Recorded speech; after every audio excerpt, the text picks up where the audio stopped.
¿Qué pasó, mi gente? Como siempre, espero estén todos muy bien. El día de hoy hablaremos de uno de los pocos patógenos 100% letales que existen, partículas infecciosas incurables, muy difíciles de destruir y que, por si esto fuera poco, también se relacionan estrechamente con el canibalismo. En este video hablaremos de las prionopatías, las enfermedades priónicas. Analizaremos cómo destruyen el cuerpo humano, si son tan peligrosas como a veces se las hace ver y en qué circunstancias los priones pueden resultar útiles. Pero primero, como es costumbre, pongámonos en contexto. Las prionopatías son un grupo de enfermedades potencialmente infecciosas que son capaces de destruir el tejido nervioso, abriendo literalmente pequeños agujeros en el cerebro hasta que éste, poco a poco, comienza a parecerse a una esponja. Las enfermedades priónicas sobresalen entre las demás por ser las únicas provocadas por agentes infecciosos carentes de información genética. A diferencia de las bacterias, los virus, los hongos y los parásitos, los priones no son organismos complejos, sino simplemente moléculas, proteínas anómalas que son capaces de transmitir su estado anormal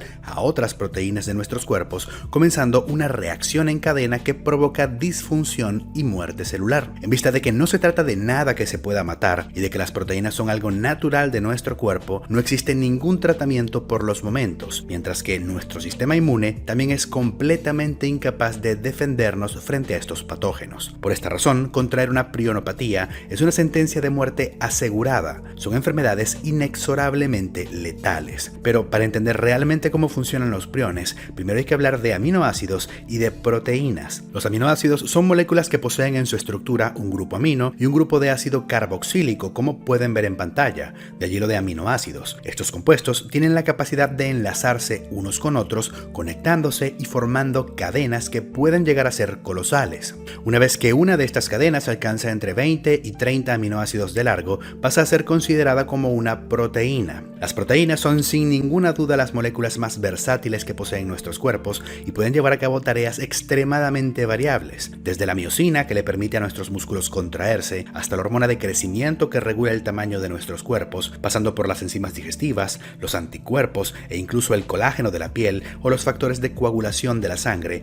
Todos estos compuestos son sencillamente proteínas, cadenas de aminoácidos. La gran versatilidad de estas sustancias recae no solo en la secuencia de aminoácidos que las componen, sino también en la forma en la que una proteína se dobla en el espacio. Al ser cadenas y tener una estructura similar a la de una cuerda, las proteínas tienden a enrollarse, doblarse o, mejor dicho, plegarse de distintas formas. Y a fines de entender cómo funcionan los priones, nos interesan dos formas de plegamiento en específico: las hélices alfa en espiral y las láminas beta aplanadas. Las enfermedades priónicas ocurren cuando una proteína muy particular de nuestros cuerpos pasa de estar en su forma natural de hélices alfa a adoptar una forma anormal compuesta por láminas beta. Esta proteína en particular es la proteína priónica, un nombre quizás redundante, pero el caso es que se trata de una proteína que es propia y completamente natural, no solo de nuestros cuerpos, sino también de muchos otros animales. Esta proteína, en su estado natural de hélices alfa, también es conocida como proteína priónica celular. La proteína priónica celular, en principio, no provoca ninguna clase de problemas ni complicaciones. Al contrario, es necesaria para el correcto desarrollo del sistema nervioso, y aunque su función por los momentos no está clara, se sabe que puede unirse a metales como el cobre, el zinc o el manganeso, todos ellos indispensables para el correcto funcionamiento de las células. Cuando la proteína priónica celular adopta la forma anormal de láminas beta, pasa a ser llamada proteína priónica Scrapie. Scrapie es el nombre en inglés para la enfermedad de la tembladera de las ovejas, una de las primeras prionopatías en ser identificadas y que le da su nombre a la forma anormal de la proteína. Aunque un nombre mucho más común y con el que probablemente estén familiarizados es el de prión, un acrónimo para proteína e infección. Para que se entienda, la proteína priónica celular es la versión sana o normal, mientras que la proteína priónica Scrapie o sencillamente prión son la versión anormal y patogénica de esta proteína. El prión no solo es disfuncional, no puede hacer su trabajo, sino que además es automoldeable, es decir, puede moldear a otras proteínas priónicas celulares para que se conviertan en priones. Que una proteína deje de funcionar ya es bastante problemático en sí mismo, pero para empeorar las cosas, el plegamiento en láminas beta es muy estable a nivel molecular, por lo que los priones no pueden ser digeridos ni eliminados por nuestras células. La proteína anómala se va acumulando en el interior de las neuronas, interfiriendo con su funcionamiento envejecimiento y finalmente provocándoles la muerte. Otra característica problemática de los priones es que tienden a formar agregados, pegándose unos con otros y creando una masa de fibrillas amiloideas que también destruyen el tejido nervioso de una forma bastante similar a lo que ocurre con el Alzheimer. Donde antes había tejido nervioso sano, comienzan a quedar pequeños agujeros visibles a nivel microscópico que le dan a este tejido la apariencia de una esponja. De allí que estas enfermedades también sean conocidas como encefalopatías espongiformes transmisibles. Los signos y síntomas de esta clase de enfermedades pueden variar dependiendo del tipo específico. Hay varias enfermedades priónicas. Sin embargo, todas ellas se caracterizan por un periodo inicial de fatiga, dolor de cabeza, inestabilidad emocional, ansiedad y alteraciones en el sueño, que en cuestión de meses a semanas evolucionan a una demencia marcada por destrucción de la corteza cerebral, alteraciones en la marcha debido a los daños provocados en el cerebelo, así como alteraciones visuales, contracciones musculares rápidas e involuntarias conocidas como mioclonías, irregularidad en la respiración, ritmo cardíaco y presión arterial, y finalmente un estado de letargo y desgaste que lleva al coma y luego a la muerte por fallo respiratorio. Aunque la muerte también puede llegar de formas mucho peores. Estos pacientes tienden a sufrir de disfagia, dificultad para tragar, lo que puede llevar a que pequeños fragmentos de comida terminen en los pulmones, provocando infecciones respiratorias. Pero más allá de esto, la dificultad para tragar también puede llevar a la desnutrición y la deshidratación. La inmovilidad es otro problema cuando la enfermedad se encuentra avanzada. Si una persona no se mueve, aun si está en una cama, comienzan a aparecerle heridas en los puntos en los que se apoya el peso del cuerpo, sobre todo en los talones y en la región sacra, digamos los glúteos. Estas son las terribles úlceras por decúbito o escaras, usualmente muy difíciles de tratar y que además pueden infectarse. Las convulsiones persistentes también son otro problema potencialmente fatal en estos pacientes.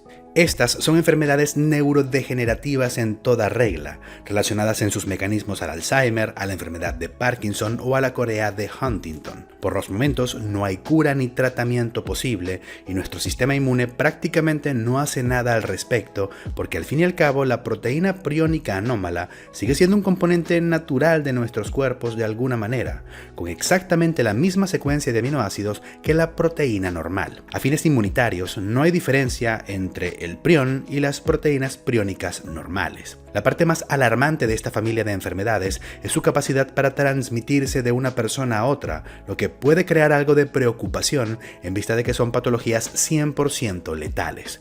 Sin embargo, esto debe ponerse en perspectiva. La amenaza que suponen las enfermedades priónicas a veces se saca de proporción, pero para demostrar esto hay que hablar sobre cómo se clasifican estas enfermedades. Según su origen, las enfermedades priónicas pueden separarse en tres grupos principales: las prionopatías esporádicas, las prionopatías hereditarias y finalmente las temidas prionopatías infecciosas. Contrario a lo que se podría pensar, este último tipo es, de hecho, el menos común por mucho. En el 85% de los casos, las enfermedades priónicas son de origen esporádico. En estos, una persona, normalmente de la tercera edad, simplemente tiene la mala suerte de desarrollar el plegamiento anómalo en sus proteínas priónicas. Estas personas desarrollan la enfermedad espontáneamente sin haber sido infectadas. Es un evento fortuito e imposible de predecir por los momentos. Ejemplos de este tipo de enfermedades crónicas son la enfermedad de Creutzfeldt-Jakob esporádica o el insomnio letal esporádico. Casi el 15% de los casos restantes de enfermedades priónicas son de origen hereditario. En estos casos, la enfermedad está ligada a ciertas familias a lo largo del mundo que lamentablemente portan un gen defectuoso. Este gen hace que la proteína priónica normal sea más susceptible de desarrollar el plegamiento anómalo, lo que desata estas enfermedades nuevamente sin necesidad de infección. El ejemplo más conocido de este tipo de prionopatías es el insomnio familiar letal, una enfermedad terrible en la que se instala un estado de insomnio cada vez peor, seguido de ataques de pánico y alucinaciones que poco a poco progresan hacia la demencia y finalmente la muerte. Algo que en el papel parece la premisa de un apocalipsis zombie. Finalmente, menos del 1% de los casos de enfermedades priónicas a nivel mundial son de origen infeccioso. En estos casos, una persona que ha sufrido de una forma esporádica o hereditaria de una enfermedad priónica logra transmitirle sus priones a otra. Suena como algo bastante dramático, y lo es, pero en la actualidad la mayoría de los casos se deben a causas iatrogénicas, es decir, relacionadas a los servicios sanitarios. Si recuerdan, anteriormente mencionamos que los priones son imposibles de digerir para nuestras células, pero además también pueden soportar los medios de esterilización usados normalmente en la práctica médica. Resisten con facilidad a altas temperaturas y presiones y además son inmunes a la radiación, por lo que deben usarse sustancias corrosivas altamente concentradas para eliminarlos. Si el material usado en cirugía se encuentra contaminado con priones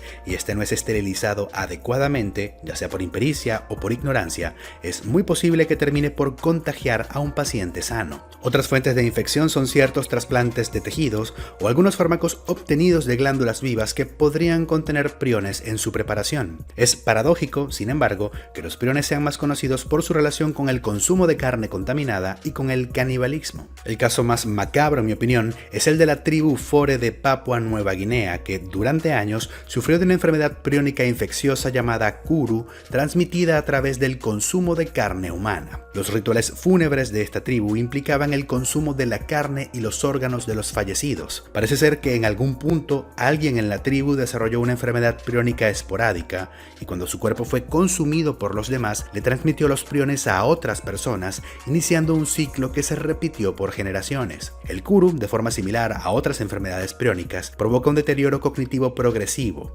alteraciones en la marcha, disminución del estado de conciencia, contracciones musculares involuntarias y episodios de risa incontrolable, razón por la que a veces también se le llama la enfermedad de la risa. Otra epidemia provocada por priones que involucró canibalismo fue el famoso caso de las vacas locas.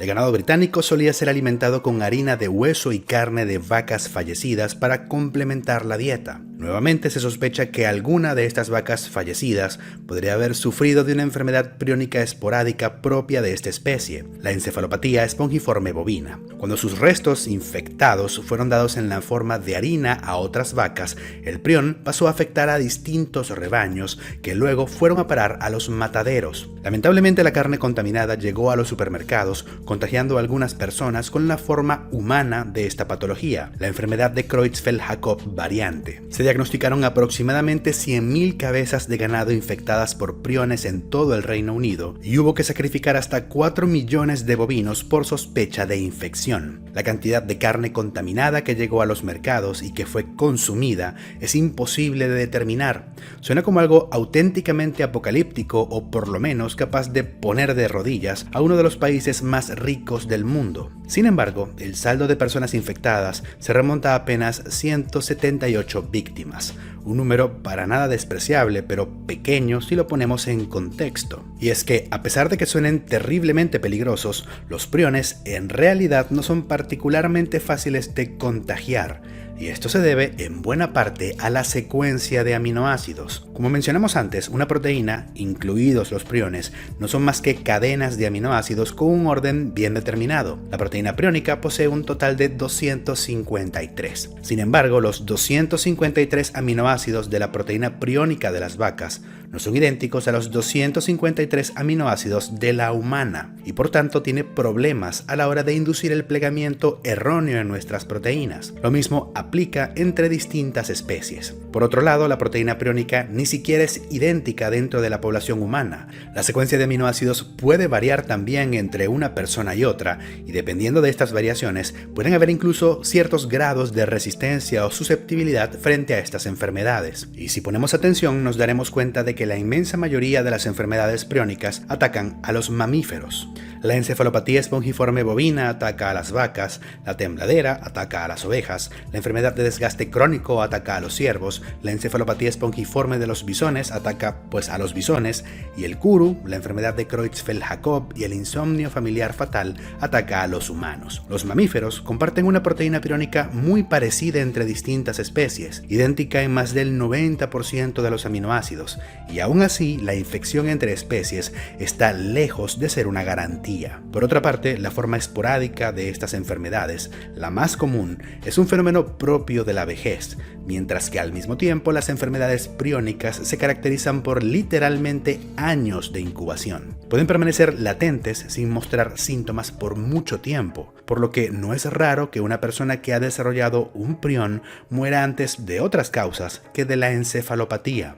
Aunque hay que recalcar que, a pesar de que estas enfermedades puedan permanecer latentes por décadas, una vez se instalan los síntomas, la muerte suele venir en cuestión de meses. No particularmente rápido si lo comparamos con otras enfermedades, pero algo definitivamente preocupante. Que quede claro, no quiero decir que los priones no sean peligrosos, al contrario, pero creo que a veces se sacan un poco de proporción. Quizás la excepción a esto sea la enfermedad por desgaste crónico de los ciervos, que es muy contagiosa, pero que se limita a los ciervos de momento. Pasando a otro tema, hay que preguntarse cómo se explica la existencia de los priones desde un punto de vista evolutivo. ¿Cómo es posible que hayan evolucionado proteínas que son tan nocivas para sus propios portadores? En teoría esto va en contra de la selección natural. Pero lo cierto es que la capacidad de automoldeado de los priones que les permite alterar a otras proteínas vecinas es algo muy útil en algunos casos. Por ejemplo, ciertas cepas de hongos generan proteínas similares a los priones, muy resistentes y que tienden a aglomerarse, contagiando a otras proteínas vecinas como un mecanismo de barrera frente a otras cepas de hongos. Los hongos competidores, al exponerse al prión fúngico, enferman, mientras que la cepa creadora del prión logra sobrevivir a sus efectos. Los priones podrían haber nacido a nivel microscópico como un mecanismo de defensa de unos microorganismos frente a otros, algo similar a lo que ocurre con la penicilina. Por otro lado, el semen humano posee ciertas proteínas con un mecanismo de acción similar, en el que unas modifican a las otras, creando una masa de fibrillas similares a las que crean los priones en el cerebro, pero que en este caso tiene el fin de crear un gel para proteger a los espermatozoides. Los mecanismos están allí y pueden ser útiles en distintos aspectos, pero cuando se aplican en los tejidos o contextos equivocados, surgen los daños. 3 datos adicionales sobre los priones que no pueden faltar. El primero es que se están acumulando en la tierra.